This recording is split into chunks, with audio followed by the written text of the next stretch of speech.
Bước sang tháng 11, xung đột ở Ukraine tiếp tục có nhiều diễn biến nghẹt thở. Theo Kiev, Nga đang ở thế phòng thủ trên 3 mặt trận, gia cố vị trí ở 2 thành phố. Tướng Mỹ cho hay Washington tạo ra nơi ẩn náu cho Nga trong xung đột ở Ukraine. Tổng thống Croatia phát biểu Mỹ và NATO đang tham gia cuộc chiến ủy nhiệm chống lại Nga. Đáng chú ý, Washington Post bình luận, bế tắc nội bộ của NATO là món quà cho Tổng thống Putin. Ở diễn biến khác, Nhật Bản, Ấn Độ bắt đầu cuộc tập trận không quân chung đầu tiên. Theo khảo sát, tỷ lệ ủng hộ Tổng thống Hàn Quốc sụt giảm sau tuyên bố cứng rắn về Triều Tiên. UAE cam kết đầu tư 30 tỷ đô la Mỹ vào Hàn Quốc. Peru gia hạn tình trạng khẩn cấp sau nhiều tuần biểu tình chống chính phủ. Tất cả sẽ gửi đến quý vị ngay sau đây.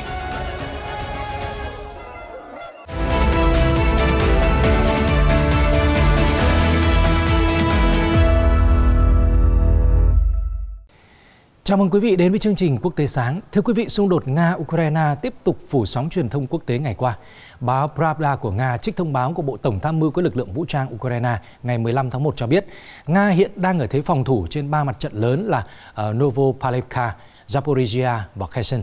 Đồng thời lực lượng của Moscow đang tiến hành các chiến dịch tấn công trên chiến trường Bakhmut và Avdiivka, cũng như là cố gắng gia cố vị trí chiến thuật ở Kupiansk và Limansk. Ngoài ra, báo Pravda của Nga trích dẫn thông báo cho hay Nga tiếp tục nỗ lực kiểm soát lãnh thổ của tỉnh Donetsk. Trên một số mặt trận không có dấu hiệu sự hình thành các nhóm tấn công của Nga. Một số đơn vị của lực lượng vũ trang Belarus và Nga tiếp tục thực hiện các nhiệm vụ tại các quận giáp biên giới Ukraine. Tổng thống Nga Vladimir Putin mới đây nói rằng chiến dịch quân sự đặc biệt ở Ukraine đã đạt được một số động lực tích cực. Quân đội đang làm tốt và ông hy vọng các binh sĩ sẽ giành được nhiều thắng lợi hơn. Tổng thống Putin hiện coi cuộc chiến ở Ukraine là mặt trận sống còn với phương Tây. Ông thường xuyên chỉ trích phương Tây là hiếu chiến và kiêu ngạo, đồng thời tuyên bố rằng Nga sẽ sử dụng mọi phương tiện sẵn có để bảo vệ chính mình và người dân trước bất kỳ kẻ xâm lược nào. Hoa Kỳ và các đồng minh đã lên án cuộc tấn công vào Ukraine, trong khi Ukraine quyết tâm chiến đấu cho đến khi người lính Nga cuối cùng bị đẩy ra khỏi lãnh thổ. Cuộc tấn công Ukraine vào ngày 24 tháng 2 của Nga là một trong những cuộc xung đột đẫm máu nhất ở châu Âu kể từ Thế chiến thứ hai và là cuộc đối đầu lớn nhất giữa Moscow và phương Tây kể từ cuộc khủng hoảng tên lửa Cuba năm 1962. Mỹ là một trong các quốc gia đi đầu trong việc cung cấp viện trợ quân sự cho Ukraine. Tuy nhiên, một tướng Mỹ đã về hưu cho rằng ở nước này đang giúp Nga tạo nơi ẩn náu trong cuộc xung đột. Cụ thể, vị tướng Mỹ đưa ra nhận định gì? Xin mời quý vị cùng theo dõi chương trình để tìm hiểu. Trung tướng đã nghỉ hưu Ben Hodges, cựu chỉ huy của quân đội Mỹ tại châu Âu ngày 14 tháng 1 nhận định việc Washington không sẵn lòng gửi vũ khí tầm xa tới Ukraine đang tạo ra nơi ẩn náu, thánh địa cho Nga trong xung đột ở nước láng giềng. Các hệ thống vũ khí của Nga đang tấn công Ukraine và điều này xảy ra do Mỹ không sẵn sàng cung cấp vũ khí có khả năng tầm xa hơn 90 km, hệ thống tên lửa chiến thuật với tầm bắn 300 km, máy bay không người lái Greyhound, bom đường kính nhỏ sẽ không thể để Nga có nơi trú ẩn, ông Hodges viết trên Twitter. Trước đó, cựu đặc phái viên kiểm soát vũ khí đã kêu gọi Tổng thống Joe Biden gửi đạn cho tên lửa tầm xa tới Ukraine và áp đặt thêm các biện pháp trừng phạt đối với Nga. Đầu tháng này, Bộ Quốc phòng Mỹ đã công bố gói hỗ trợ quân sự trị giá 3 tỷ đô la cho Kiev. Gói này bao gồm hàng chục loại vũ khí và cơ chế phòng thủ khác nhau, chẳng hạn như tên lửa lựu pháo và tên lửa chống tăng. Mỹ trước đây đã gửi các lô hàng gồm hệ thống tên lửa phóng loạt HIMARS và hệ thống phòng không Patriot. Tuy nhiên, Tổng thống Biden cương quyết khẳng định Mỹ sẽ không gửi tên lửa có thể dễ dàng tấn công lãnh thổ Nga. Vào tháng 9 năm ngoái, người phát ngôn Bộ Ngoại giao Nga Maria Zakharova cảnh báo nếu Washington cung cấp tên lửa tầm xa cho Kiev, tức là họ sẽ vượt qua làn ranh đỏ và trở thành một bên trực tiếp của cuộc xung đột. Trong khi đó, đã có nhiều lo ngại cho rằng việc trang bị vũ khí cho Ukraine có khả năng ảnh hưởng đến năng lực quốc phòng của Mỹ do các báo cáo về tình trạng thiếu vũ khí. Tuần trước, Bộ trưởng Hải quân Carlos Rentero nói với báo giới ở Arlington, Virginia rằng Mỹ cần quyết định nên trang bị vũ khí cho nước này hay Ukraine. Tuy nhiên, Ukraine tin rằng phương Tây nên tiếp tục cung cấp hỗ trợ quân sự cho Kiev. Vadim Pristako, đại sứ Ukraine tại Anh Quốc, nói với Newsweek rằng việc cung cấp thêm nhiều vũ khí tiên tiến hơn trong các gói hỗ trợ quân sự là điều không thể tránh khỏi và rất quan trọng để ngăn chặn một cuộc xung đột đóng băng. Hiện Nhà Trắng vẫn chưa bình luận về nhận định của tướng nghỉ hưu Ben Hodges. Vừa qua, Tổng thư ký NATO, ông Jens Stoltenberg cho biết Ukraine sẽ nhận thêm vũ khí hạng nặng từ phương Tây trong tương lai gần. Ông Stoltenberg nói với tờ Handelsblatt của Đức rằng chúng ta đang ở trong giai đoạn quan trọng của cuộc chiến. Giao tranh đang diễn ra vô cùng khốc liệt ở thị trấn Soledar và có nguy cơ Nga sẽ chiếm được nơi này do đó phải trang bị cho Ukraine vũ khí để họ có thể giành chiến thắng. Những tuần gần đây, hàng loạt các cường quốc quân sự như Mỹ, Pháp và Đức đều tuyên bố cung cấp vũ khí cho Ukraine. Ông Stoltenberg nói thêm, những cam kết gần đây về thiết bị chiến đấu hạng nặng là rất quan trọng và tôi mong đợi điều này nhiều hơn nữa trong tương lai. Theo hãng tin RT, các gói vũ khí tiếp theo có thể sẽ được công bố sau khi nhóm liên lạc quốc phòng Ukraine do Washington dẫn đầu họp vào thứ Sáu 20 tháng 1 tại căn cứ không quân Ramstein ở Đức. Theo The Independent, Chủ tịch Hội đồng Tham mưu trưởng Liên quân Mỹ tướng Mark Milley cho biết quân đội nước này đã bắt đầu một cuộc huấn luyện mở rộng chiến đấu mới dành cho lực lượng vũ trang Ukraine tại Đức vào hôm 15 tháng 1 năm 2023. Đợt huấn luyện được thực hiện với mục tiêu đào tạo một tiểu đoàn với khoảng 500 binh sĩ trong vòng 5 đến 8 tuần, sau đó đưa trở lại chiến trường để chiến đấu với lực lượng Nga. Tướng Milley cho biết, các binh sĩ tham gia huấn luyện đã rời Ukraine để đến Đức, nơi có đầy đủ vũ khí và trang thiết bị để họ tập luyện vài ngày trước. Vị chỉ huy cũng có kế hoạch đến thăm khu vực huấn luyện Grafenwohr vào ngày 16 tháng 1 để trực tiếp xem xét chương trình đào tạo. Cho đến nay, Lầu Năm Góc vẫn từ chối cung cấp chính xác thời gian bắt đầu các cuộc huấn luyện, được đào tạo với mục đích mài giũa kỹ năng cho các lực lượng Ukraine để họ có thể chuẩn bị tốt hơn cho các cuộc tấn công trong tương lai hoặc chống lại bất kỳ cuộc phản kháng nào từ phía quân Nga. Thêm vào đó, các binh sĩ cũng sẽ học cách di chuyển và phối hợp tốt hơn ở các đơn vị cấp đại đội và tiểu đoàn trong trận chiến, sử dụng kết hợp lực lượng pháo binh, thiết giáp và bộ binh. Chia sẻ với hai phóng viên đi cùng ông tới châu Âu ngày 15 tháng 1 năm 2023, tướng Milley cho biết, khóa huấn luyện phức hợp sẽ hướng các binh sĩ Ukraine kết hợp chiến đấu với một loạt vũ khí mới, bao gồm pháo binh, xe tăng và các phương tiện khác. Đây sẽ là chìa khóa để giúp các lực lượng nước này giành lại vùng lãnh thổ đã bị Nga chiếm đóng sau gần 11 tháng giao tranh. Khóa huấn luyện này thực sự quan trọng giúp Ukraine tự bảo vệ mình, ông Milley nói. Song song với đó, vị tướng Mỹ còn cho rằng mục tiêu khác của đợt huấn luyện là các lực lượng được đào tạo có thể sử dụng tất cả vũ khí và thiết bị sắp được chuyển giao đến Ukraine. Chỉ thị mới này được đưa ra trong bối cảnh các lực lượng Ukraine đang phải đối mặt với các trận giao tranh ác liệt ở miền đông Donetsk, nơi quân đội Nga tuyên bố đã kiểm soát thị trấn khai thác muối Soledar. Trong khi đó, phía Ukraine khẳng định rằng quân đội nước này vẫn đang chiến đấu. Theo The Independent, nếu quân đội của Moscow giành quyền kiểm soát Soledar, đây sẽ là bàn đạp để lực lượng này tiến gần hơn đến thành phố Bakhmut, một trong những nơi giao tranh khốc liệt nhất tại Đông Âu. Cho đến nay, trọng tâm của Mỹ là cung cấp cho các lực lượng Ukraine những nhu cầu chiến trường tức thời hơn, đặc biệt là cách sử dụng một loạt các hệ thống vũ khí mà phương Tây đã cung cấp cho nước này. Washington đã huấn luyện hơn 3.100 binh sĩ Ukraine về cách sử dụng và bảo trì một số loại vũ khí và các thiết bị khác, bao gồm pháo, xe bọc thép và hệ thống tên lửa pháo binh cơ động cao HIMARS. Bên cạnh đó, các quốc gia khác cũng đang tiến hành huấn luyện lực lượng Kiev sử dụng các loại vũ khí mà họ cung cấp. Khi công bố chương trình mới này hồi tháng trước, tướng không quân Mỹ Pat Ryder và thư ký báo chí của Lầu Năm Góc cho biết kế hoạch nhằm đào tạo nâng cao cho lực lượng Ukraine để họ có thể tiến hành các hoạt động phối hợp vũ trang hiệu quả và cơ động trên chiến trường. Ngoài ra, tướng Mỹ Milley cho hay, Washington đã thực hiện loại hình huấn luyện này trước khi Nga phát động chiến dịch quân sự đặc biệt ở Ukraine hồi cuối tháng 2 năm ngoái. Kể từ khi xung đột bắt đầu, vệ binh quốc gia Mỹ và các lực lượng đặc nhiệm đang huấn luyện tại Ukraine đều đã rời khỏi đất nước. Kế hoạch huấn luyện mới này được thực hiện bởi Bộ Tư lệnh Huấn luyện Lục quân số 7 của Lục quân Hoa Kỳ tại châu Âu, châu Phi và sẽ là sự tiếp nối những gì họ từng thực hiện trước khi xung đột bùng nổ.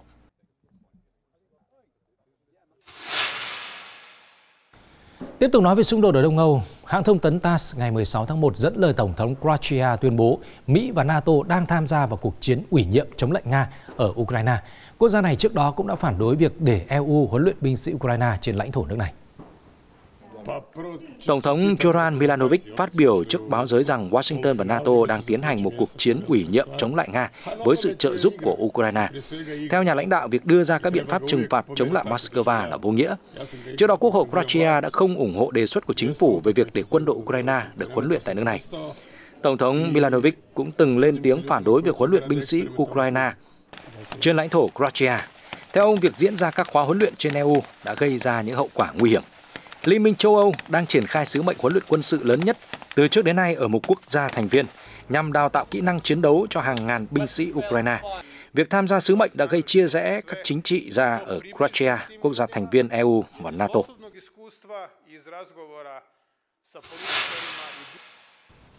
Tờ Washington Post ngày 14 tháng 1 đã đăng tải một bài phân tích nói về lá đơn xin gia nhập NATO của Phần Lan và Thụy Điển. Trong đó tờ báo Mỹ cho rằng cuộc đối đầu nội bộ trong liên minh quân sự là món quà dành cho nhà lãnh đạo Nga Putin. Theo tờ Washington Post, nếu Nga không thất bại trên chiến trường Ukraine hoặc Moscow không thay đổi về chủ nghĩa đế quốc, thì xung đột ở Đông Âu mang lại rất ít triển vọng về lợi ích chiến lược lâu dài cho phương Tây. Tuy nhiên, việc Thụy Điển và Phần Lan nộp đơn xin gia nhập NATO đã mang lại triển vọng khác, dẫu nó bị thành viên chủ chốt Thổ Nhĩ Kỳ cản trở. Phần Lan và Thụy Điển vào tháng 5 năm 2022 đã chính thức nộp đơn xin gia nhập NATO nhằm ứng phó với việc Nga mở chiến dịch quân sự đặc biệt ở Ukraine. Tuy nhiên, chính quyền Thổ Nhĩ Kỳ sau đó đã lên tiếng phản đối vì cho rằng hai nước Bắc Âu đang chứa chấp nhiều đối tượng có liên quan tới các nhóm vũ trang chống Ankara. Bài báo của Washington Post lưu ý, việc giải quyết bất đồng giữa Ankara và NATO để Thụy Điển, Phần Lan gia nhập liên minh sẽ đòi hỏi ngoại giao nhất quán và có thể là nhượng bộ thực sự mà Washington có thể thực hiện. Tổng thống Joe Biden và Quốc hội Mỹ có thể đóng vai trò quan trọng trong việc này. Họ nên làm như vậy, bởi vì dù có vấn đề gì thì Thổ Nhĩ Kỳ vẫn là thành viên hùng mạnh và không thể thay thế của NATO. Và hệ quả của việc mở rộng hoặc không mở rộng NATO sẽ là rất lớn, tờ báo Mỹ nhận định. Cuối cùng, ấn phẩm kết luận, ông Putin là người chiến thắng duy nhất trong tranh cãi về việc để Thụy Điển và Phần Lan gia nhập NATO. Thổ Nhĩ Kỳ và các đối tác càng sớm đạt được thỏa thuận thì càng tốt cho liên minh. Theo phát ngôn viên của Tổng thống Thổ Nhĩ Kỳ, ông Ibrahim Kalin ngày 14 tháng 1 cho biết, Ankara ở thời điểm hiện tại chưa thể phê chuẩn tư cách thành viên NATO cho hai quốc gia Bắc Âu vì những vấn đề nội bộ. Vị quan chức đề cập đến cuộc tổng tuyển cử ở nước này sẽ diễn ra vào tháng 6 năm nay. Theo ông Kalin, việc phê chuẩn cũng sẽ phụ thuộc vào tốc độ thực hiện lời hứa chống khủng bố của Thụy Điển và Phần Lan dành cho Thổ Nhĩ Kỳ được đưa ra vào giữa năm ngoái.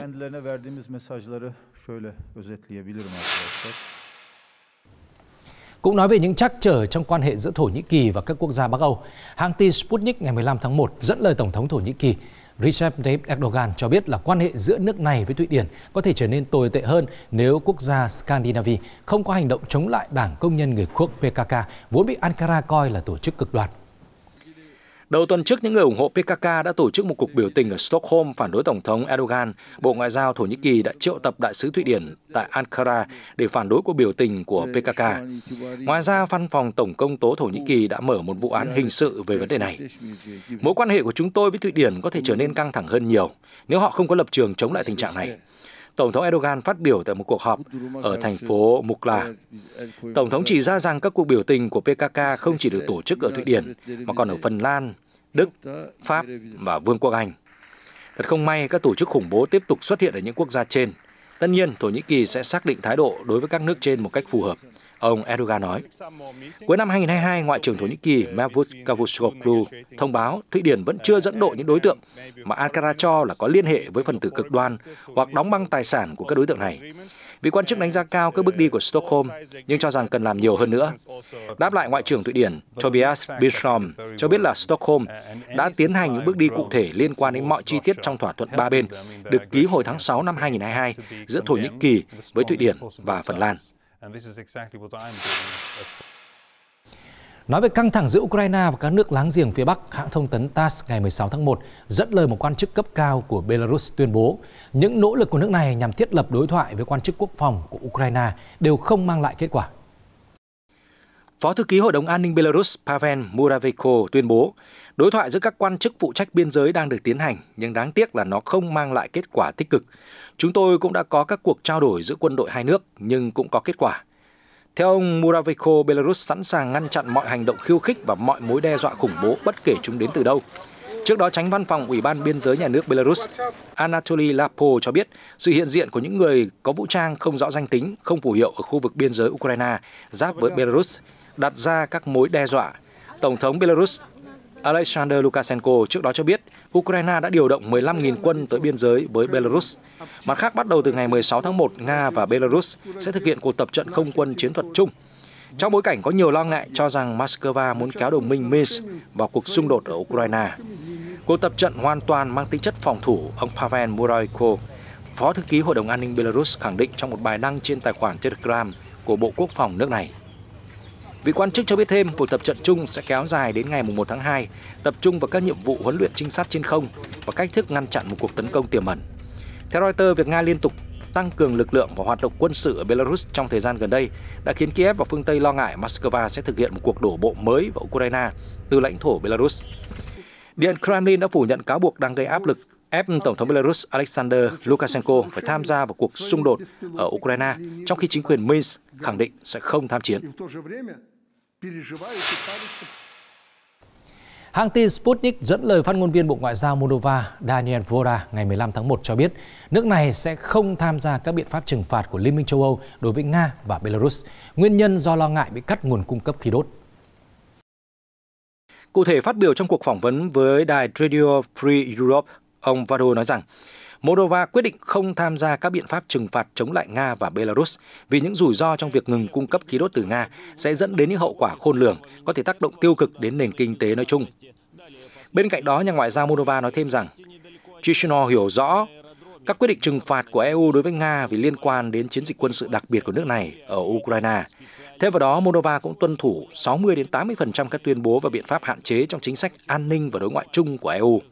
Hồi đầu tuần này, truyền thông Moldova trích dẫn một báo cáo của Ủy ban châu Âu cho biết Moldova đã không tuân thủ các biện pháp trừng phạt chống lại Nga và tụt hậu so với các quốc gia ứng viên EU khác trong việc áp dụng các chính sách của EU.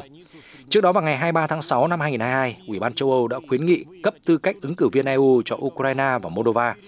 Đến tháng 10, tổ chức đã bắt đầu cuộc họp đầu tiên của Ủy ban hội nhập EU, thảo luận về nhu cầu cải cách trong các lĩnh vực khác nhau và kêu gọi thành lập 35 nhóm làm việc để đưa ra luật pháp địa phương tương ứng với các tiêu chuẩn châu Âu. Trong khi đó, tư cách thành viên của Moldova trong cộng đồng các quốc gia độc lập CIS, bao gồm 9 quốc gia thành viên, bao gồm Nga và Belarus, đã trở thành chủ đề thảo luận kể từ khi Moscow bắt đầu chiến dịch quân sự đặc biệt ở Ukraine hồi cuối tháng 2 năm 2022. Đến tháng 5 năm 2022, Tổng thống Moldova Maia Sandu cho rằng đất nước vẫn nên ở lại với CIS, miễn là đáp ứng các lợi ích quốc gia của Moldova. Chuyển sang tình hình ở các khu vực khác, Bộ Quốc phòng Nhật Bản thông báo là nước này và Ấn Độ ngày 16 tháng 1 đã bắt đầu cuộc tập trận chiến đấu cơ chung đầu tiên. Hãng tin Kyodo bình luận, đây là nỗ lực mới nhất nhằm tăng cường quan hệ quốc phòng khi hai nước đối mặt với sức mạnh quân sự ngày càng tăng của Trung Quốc ở khu vực Ấn Độ Dương, Thái Bình Dương. Theo Bộ Quốc phòng Nhật Bản, 4 máy bay chiến đấu F-2 và 4 máy bay F-15 của lực lượng phòng vệ trên không sẽ tham gia khóa huấn luyện không chiến kéo dài 11 ngày quanh căn cứ không quân Hyakuri ở tỉnh Ibaraki, ở phía đông bắc Tokyo.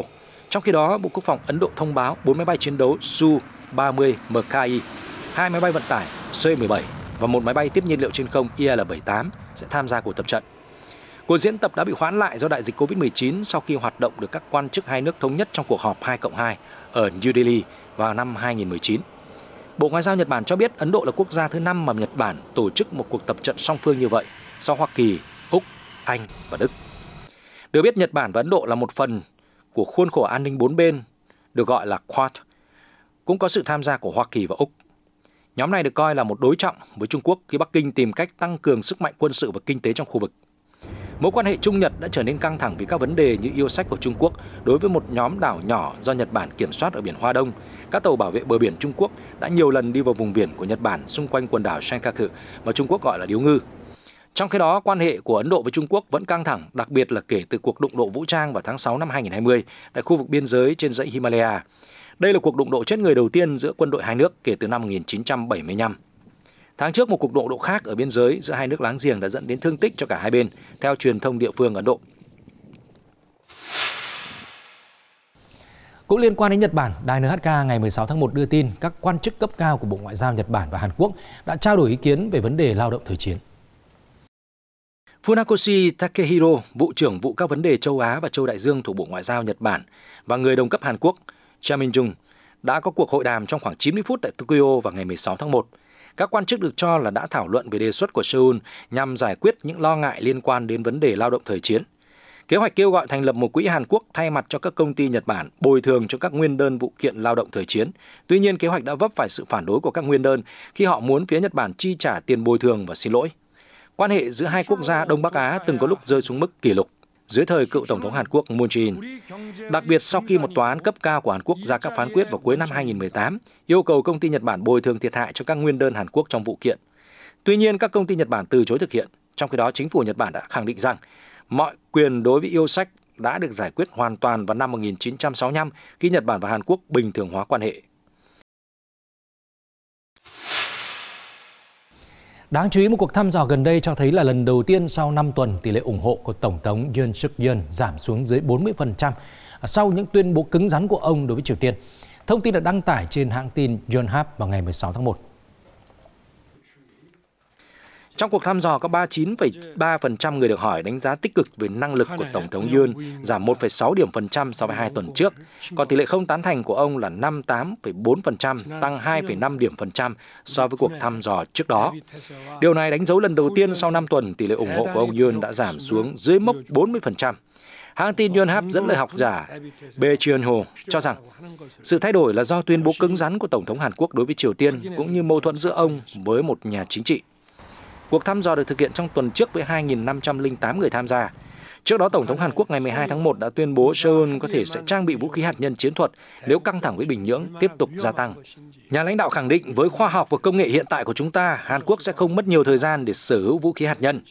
Động thái này diễn ra sau khi lãnh đạo Triều Tiên ông Kim Jong-un cho biết trong tháng này rằng Bình Nhưỡng sẽ phát triển một tên lửa đạn đạo xuyên lục địa mới trong bối cảnh Mỹ-Hàn đang tìm cách cô lập và tăng sức ép về nước này. Theo đài RT, Mỹ đã rút vũ khí hạt nhân của mình ra khỏi Hàn Quốc vào năm 1991 sau các cuộc đàm phán giải trừ quân bị với Bình Nhưỡng và Moscow. Nhưng mối quan hệ kể từ đó đã bắt đầu xấu đi khi Triều Tiên đẩy mạnh các vụ thử tên lửa vào năm ngoái và triển khai quyền sử dụng vũ khí hạt nhân phủ đầu vào luật quốc gia vào tháng 9. Sự leo thang này đã khiến Seoul lo lắng và đang tìm cách củng cố liên minh quân sự với Mỹ và tăng cường hợp tác với Nhật Bản. Ông Yoon cũng cho biết rằng các nước đồng minh đang thảo luận về việc tổ chức các cuộc tập trận quân sự chung mới, cũng như các cuộc tập trận liên quan đến vũ khí hạt nhân. Tuy nhiên, Tổng thống Mỹ Joe Biden trước đó đã phủ nhận việc Washington đang xem xét các cuộc tập trận hạt nhân chung với Hàn Quốc. Trong khi đó, nhà lãnh đạo Hàn Quốc tiếp tục các nỗ lực mở rộng quan hệ ngoại giao, hợp tác với các nước.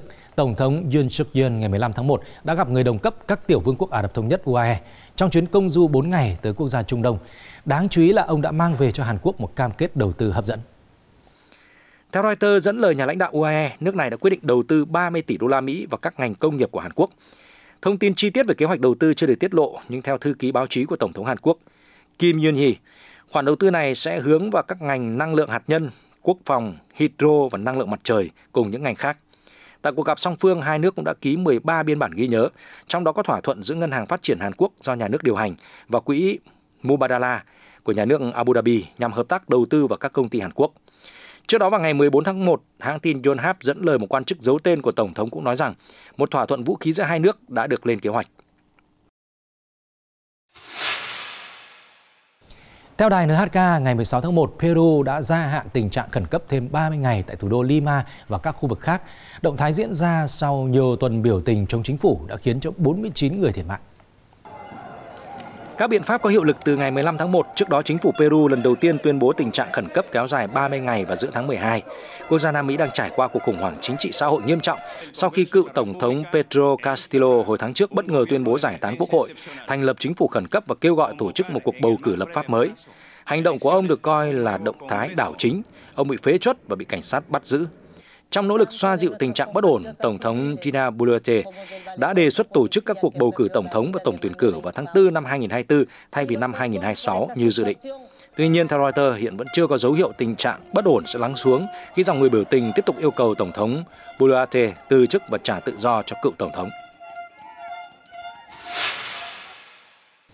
Theo đài CCTV, ngày 15 tháng 1, các cơ sở y tế trên khắp Trung Quốc đã tiếp tục tối ưu hóa hệ thống dịch vụ y tế trong những ngày gần đây để đảm bảo tất cả bệnh nhân đều được chăm sóc đúng cách. Ủy ban Y tế Quốc gia ngày 14 tháng 1 thông báo rằng số lượt khám tại phòng khám, sốt và khoa cấp cứu của các bệnh viện đều đang có xu hướng giảm dần. Trong khi đó, các cơ sở y tế đang phối hợp với nhau để đưa bệnh nhân trong tình trạng ổn định đến các bệnh viện nhỏ hơn để phục hồi và chuyển những bệnh nhân bị bệnh nặng đến các bệnh viện lớn hơn để điều trị thêm. Sau khi tối ưu hóa điều trị có liên quan, thủ đô Bắc Kinh đã phân bổ nguồn lực y tế phù hợp cho kỳ nghỉ lễ mùa xuân để đáp ứng nhu cầu điều trị y tế của người dân. Nhiều bệnh viện cũng đã có sự chuẩn bị kỹ lưỡng trước khi đón lượng bệnh nhân lớn. Bệnh viện Nhân dân quận Jining ở thành phố Côn Minh, phía Tây Nam Trung Quốc đã xây dựng một khoa cách ly dành cho các bệnh truyền nhiễm cách đây 3 năm khi đại dịch COVID-19 bùng phát. Bệnh viện cũng đã cử nhiều đợt nhân viên y tế đến hỗ trợ kiểm soát đại dịch ở các khu vực khác trong những năm qua, giúp bệnh viện vừa có trang thiết bị, vừa có kinh nghiệm để xử lý các ca nhiễm trùng. Theo quan chức Trung Quốc, ngày 14 tháng 1 thông báo số bệnh nhân COVID-19 nhập viện ở Trung Quốc cũng đang có xu hướng giảm liên tục. Ngoài ra, Ủy ban Y tế Quốc gia Trung Quốc thông báo có 59.938 ca tử vong liên quan đến COVID-19 tại các bệnh viện ở Trung Quốc trong khoảng thời gian từ ngày 8 tháng 12 năm 2022 đến 12 tháng 1 năm 2023. Thông tin vừa rồi cũng đã khép lại chương trình Quốc tế sáng. Cảm ơn quý vị đã quan tâm theo dõi. Xin kính chào và hẹn gặp lại.